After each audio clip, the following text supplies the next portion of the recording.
மாண்புமிகு பேரவைத் தலைவர் அவர்கள், நான் சொன்னதை திசை திருப்புன்ற வேலையில் தான் செய்கிறாங்க பாஜகவும் பாமகவும் சேர்ந்து.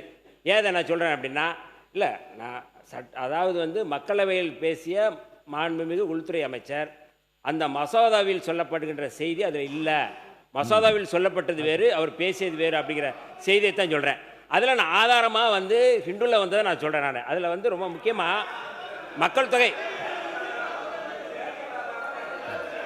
இல்லை நான் சொல்கிறேன், இருங்க நான் படிச்சிடுறேங்க நான் படிக்க விடுங்க. மக்கள் தொகை கணக்கெடுப்பு அடிப்படையில் தொகுதி மறுவரையறை ஆணையம் மாநிலங்களுக்கான தொகுதிகளை வரையறுக்கும் என்றுதான் மசோதாவில் சொல்லப்பட்டிருந்ததை தவிர, அமித்ஷா அவர்கள் விளக்கியபடி 50% உயர்வு என்பதெல்லாம் எங்குமே இல்லை என்று தான் சொல்லியிருக்கிறாங்க. இதுதான் என்னுடைய கருத்து. எப்படி நான் முடிக்கிறேன். கணேஷ்குமார் உட்காருங்க. மாண்புமிகு பேரவைத் தலைவர் அவர்களே, யாரையும் காப்பாற்ற வேண்டிய சூழ்நிலையில் பாட்டாளி மக்கள் கட்சி இல்லை. சரி, இன்னும் சொல்ல வேண்டும் என்று சொன்னால், எங்களுடைய நிறுவனர் மருத்துவர் ஐயா அவர்கள் தான் தமிழ்நாட்டிலேயே அதிக அரசியல் அடக்குமுறைக்கு உள்ளாகப்பட்ட தலைவர் எங்களுடைய நிறுவனர் மருத்துவர் ஐயா. அதையெல்லாம் ஒவ்வொரு காலகட்டத்திலையும் பாட்டாளி மக்கள் கட்சியை தடை செய்யணும்னு சொன்ன காலம் எல்லாம் உண்டு. அதுல இருந்து மீறி தான் வந்திருக்கிறோம். நாங்க இந்த நாட்டினுடைய அரசியலமைப்பு சட்டத்தை காப்பாற்றப்பட வேண்டும். ஏன் அதற்கு முதல் நாள் நீட்டுக்கு கொண்டாந்த தீர்மானத்துக்கு ஆதரவாக தானே இருந்தோம். யாரை காப்பாற்றுறதுக்கு இருந்தோம்? தமிழ்நாட்டுடைய உரிமையை காப்பாற்றுறதுக்கு தானே நீட்டுக்கு ஆதரவாக நாங்கள் இருந்தோம். காவேரி பிரச்சனையில் வந்தப்போ நாங்கள் யாருக்கு ஆதரவாக இருந்தோம்? அதே பிஜேபிக்கு எதிரான நிலை தானே நாங்கள் எடுத்தோம். இது பொறுத்தவரை நாங்கள் சொல்வது என்னவென்று சொன்னால், மாண்புமிகு அமைச்சர் சொல்வது போல கோரிக்கையெல்லாம் எழுவதல்ல. மக்கள் தொகை கணக்கெடுப்பின் அடிப்படையில் தொகுதி வரையறுப்பு செய்யும் என்றால் பாட்டாளி மக்கள் கட்சி எதிர்க்கும், உங்க கூட தான் நிற்போம். மக்கள் தொகை அடிப்படையில் வந்ததுன்னா நமக்கான பாதிப்பு ஏற்படும், நம்மளுடைய விகிதாச்சார அடிப்படை குறையும். 100% அரசு கொண்டு வர தீர்மானத்துக்கு ஆதரவாக தான் நாங்கள் இருப்போம். நாங்கள் சொல்வது என்னவென்று சொன்னால், இது யாரை கேட்டு வர்றதெல்லாம் இல்லை. சட்டம் வருவது என்றால் காலாவதி ஆகும்போது மறுவரை. இப்போ உள்ளாட்சி தேர்தல் வரப்போகுது, உள்ளாட்சிக்கு 10 வருஷத்துக்கு ஒரு தடவை மறுவரை கேட்கணும். எந்த உள்ளாட்சியில் கேட்டாங்க? எந்த உள்ளாட்சியில் எங்களுக்கு மறுவரை பண்ணுங்கன்னு யார் கேட்டா? யாரை கேட்கல. சட்டம் காலாவதி ஆகும்போது மறுவரை என்பது தானாக நடக்கும்.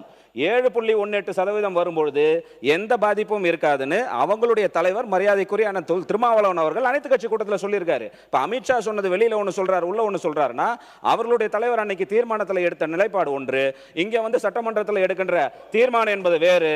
இங்க இரட்டை தீர்மானம் எடுக்கிறது யாருன்னா, இப்போ தென் மாவட்டத்திலிருந்து தென் மாநிலத்திலிருந்து வரனா தேவகவுடா வந்திருக்கிறாரு, நரசிம்மராவ் வந்திருக்கிறாரு. இவங்க எல்லாம் தென் மாநிலத்திலிருந்து வந்த பாராளுமன்ற பிரதமர்கள் தான். தென் மாநிலத்திலிருந்தும் இதுக்கு முன்னாடி பிரதமர் வந்திருக்கிற நிலைப்பாடுகள் என்பது உண்டு.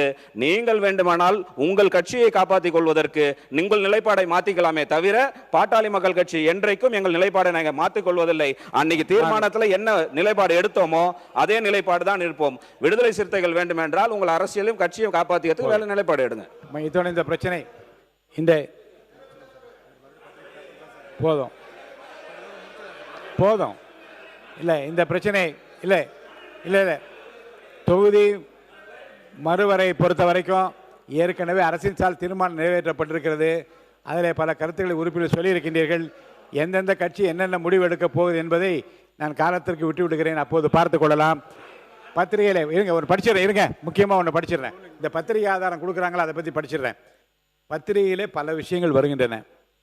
ஒவ்வொரு உறுப்பினரும் அதை பற்றி பேச வேண்டும், இங்கே அவையிலே விவாதிக்க வேண்டும் என்று கொண்டு வந்தால் சரியாக அமையுமா என்பதை நீங்கள் மனதிலே வைத்துக் கொள்ளுங்கள். அதை அடிப்படையாக கொண்டே இந்த பேரவை உறுப்பினர்கள் அவர்களை விவாதிக்க சட்டமன்ற விதியின்படி அனுமதி தருவதற்கு வழிவகை இல்லை.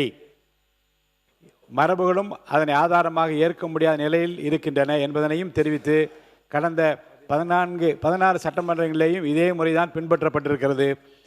அந்த பேரவைத் தலைவர்கள் எல்லாம் இதே முறைத்தான் பின்பற்றி இந்த அவையை நடத்தி இருக்கிறார்கள்.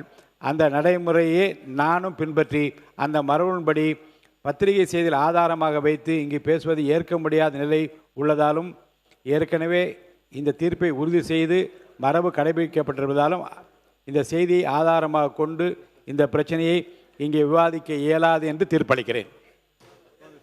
மாண்புமிகு உறுப்பினர் கே நேரு அவர்கள். மாண்புமிகு அமைச்சர், சுற்றுலாத்துறை அமைச்சர் காங்கிரஸ் கட்சியினுடைய நிலைப்பாடை பற்றி சொன்னார்.